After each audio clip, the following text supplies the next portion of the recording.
আয়ুষ্মান আড়াল থেকে দেবলীনার আসল রূপ দেখে নিল। পুরোটা জানতে হলে ভিডিওটি দেখতে থাকুন। নমস্কার বন্ধুরা, আপনি দেখছেন বাংলা সিরিয়াল, আপনার প্রিয় বাংলা সিরিয়ালের রিভিউ ও আপডেটের ঠিকানা। কুসুম ধারাবাহিকে আজকের পর্বে দেখা যায় ড্রয়িং রুমে সবাই বসে রয়েছে। সেখানে ঈশান গিয়ে ইন্দ্রাণীকে বলে, মা, তোমার কি একবারও জানতে ইচ্ছে করলো না যে কালকে আমি এরকমটা কেন করেছি?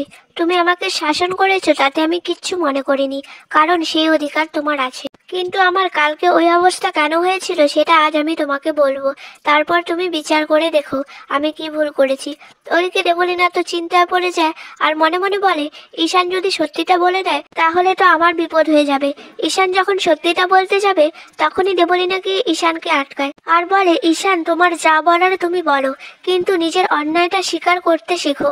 ঈশান বলে, তুমি চুপ করো দেবলীনা, আমাকে বলতে দাও। তোমার আসল রূপটা আর কেউ না জানলেও আমি জানি, সুতরাং তোমার আসল রূপটা যে জানে না তাদের সাথে গিয়ে তুমি ভালো সাজার নাটক করো, আমার সাথে ভালো সাজার নাটক করতে এসো না। দেবলীনা তখন নাটক করে কেঁদে বলে, দেখো না আন্টি, আমি কি এমন বললাম, আর ঈশান আমার সাথে কেমন ব্যবহার করছে।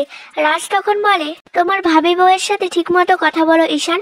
দেবলীনা তখন রাজকে বলে, আঙ্কেল, আমি কি এমন ভুল বলেছি? আমি তো শুধু ঈশানের পাশে থাকতে চেয়েছি। ঈশান তখন হাততালি দিয়ে দেবলীনাকে বলে, এই যে ড্রামা কুইন, এবার না প্লিজ তোমার নাটকটা বন্ধ করো। ঈশান তারপরে রাজকে বলে, বাবা, তোমরা তো শুধু আমাকেই বকে যাচ্ছ, কিন্তু তোমরা তো কেউ আমার কথা শুনতেই চাইছো না। ইন্দ্রাণী তখন ঈশানকে বলে, তুমি কি করে ভাবলে যে কোনো মা তার সন্তানকে চিনতে পারে না, বুঝতে পারে না? আসলে তুমি এই পরিবারের কাউকে বিশ্বাস করো না। আমরা কেউ কোনো কথা বললে তুমি সেই সিদ্ধান্তটা মানতে চাও না, তাই তোমার সঙ্গে কথা বলার কোনো অর্থই হয় না। তাই আমি ঠিক করেছি আজকের পর থেকে আমরা কেউ তোমার পেছনে একটা শব্দও খরচ করব না। ঈশান তখন বলে, মা, তুমি যা চাও তাই হবে। তোমার যদি মনে হয় দেবলীনা আমার জন্য পারফেক্ট, তো আমি দেবলীনাকেই বিয়ে করব। আমি দেবলীনার কেনা গোলাম হতে রাজি, তাহলে সবাই খুশি হবে তো তোমরা? ঈশান তারপরে আয়ুষকে বলে, ভাইদা, তুই লিখে নিস, যে মেয়েটাকে আমার জীবনে নিয়ে আসার জন্য তোরা ঠিক করেছিস, এই মেয়েটাই তোদের একদিন ঠকাবে। তখন তোরা সবাই আফসোস করবি, কিন্তু তখন অনেকটা দেরি হয়ে যাবে। ঈশান তারপরে দেবলীনাকে বলে, আজ থেকে তুমি আমাকে যা করতে বলবে আমি তাই করতে রাজি দেবলীনা, তাহলেই তো সবাই খুশি হবে তোমরা, তাই না? এই বলে ঈশান কাঁদতে কাঁদতে ঘরে চলে যায়। এরপর দেখা যায় আয়ুষ ঘরে বসে ঈশানের কথা ভাবতে থাকে। তখনই সেখানে কুসুম আসে আর বলে, ছোট সাহেব, আমি জানি আপনি ঈশান সাহেবের কথা ভাবছেন। আয়ুষ বলে, কুসুম, আমরা তো সবাই চাই যে ঈশান যেন ভালো থাকে, ভালোভাবে চলে, কিন্তু ও যা করছে ওর হয়ে আমি কি করে কথা বলি বলো তো? আচ্ছা কুসুম, আমরা দেবলীনার সাথে ঈশানের বিয়ে দিয়ে ভুল করছি না তো? কুসুম বলে, ছোট সাহেব, আমার মা একটা কথা বলতো যে জন্ম মৃত্যু বিয়ে 3 বিধাতা নিয়ে, সুতরাং কার সাথে কার জোর বাঁধা আছে সেটা উপরওয়ালাই ঠিক করে রাখেন।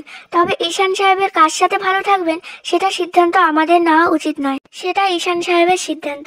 আয়ুষ তখন বলে, দেবলীনা তো মায়ের পছন্দ, আর মায়ের পছন্দ কখনো ভুল হতে পারে না। কুসুম বলে, আমিও তাই জানি, কিন্তু সারা জীবন ঈশান সাহেব ওনার সাথেই থাকবে, তাই না? কিন্তু উনি বারবার বলছেন দেবলীনা ম্যাডামের সাথে বিয়ে করতে চান না। ছোট সাহেব, এর পিছনের কারণটা কি সেটা আপনার খুঁজে বের করা উচিত। আরেকটা কথা, ঈশান সাহেবের মধ্যে যে পরিবর্তন এসেছে সেটা কিন্তু অনুশ্রী আসার পরেই। এবার আপনি ভেবে দেখুন কি করবেন। এরপরে দেখা যায় ঈশান ও আয়ুষ তো তৈরি হয় অফিসে যাওয়ার জন্য। তো দেবলীনা এসে ঈশানকে বলে, এ কি, তুমি কোথায় যাচ্ছ? ঈশান বলে, কেন, অফিসে যাচ্ছি। দেবলীনা বলে, না না, আজকে তুমি অফিসে যাবে না, আজকে আমার ফ্রেন্ডরা আসবে, তো ওখানে তো তোমাকে থাকতেই হবে। তখন ঈশান বলে, ঠিক আছে, আমি রাজি, আপনি যেমন হুকুম করবেন আমি তেমনটাই শুনবো। কুসুম তখন দেবলীনাকে বলে, ম্যাডাম, আজকে তো ঈশান সাহেবকে অফিসে যেতে হবে, ওনার মিটিং আছে। ইন্দ্রাণী তখন কুসুমকে বলে, তুমি ওদের মাঝখানে কথা বলছো কেন কুসুম? আমরা তো কেউ কিছু বলছি না। কুসুম, তুমি কিন্তু আমাদের পারিবারিক ব্যাপারে ঢুকবে না।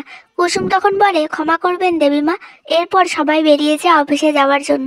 কুসুম তখন ভাবে, সবাই তো চলে গেল, দেবলীনা ম্যাডাম আজকে ঈশান সাহেবের সাথে না জানি কি করবে।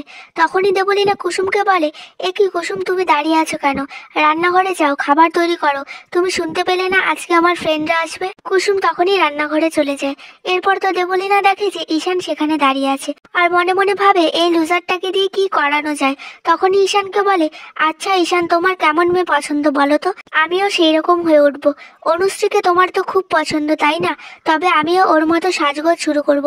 ঈশান বলে, দেবলীনা, তুমি অনুশ্রীর মতো সাজগোজ করতে পারলেও ওর মতো মানুষ হতে কখনো পারবে না। তখনই দেবলীনার ফ্রেন্ডরা চলে আসে।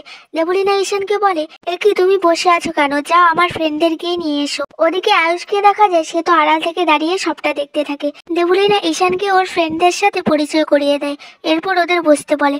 দেবলীনা ঈশানকে বলে, এ কি তুমি দাঁড়িয়ে আছো কেন, যাও গিয়ে আমার ফ্রেন্ডদের ব্যাগগুলো ধরো। ঈশান তখন সবার ব্যাগগুলো হাতে নেয়।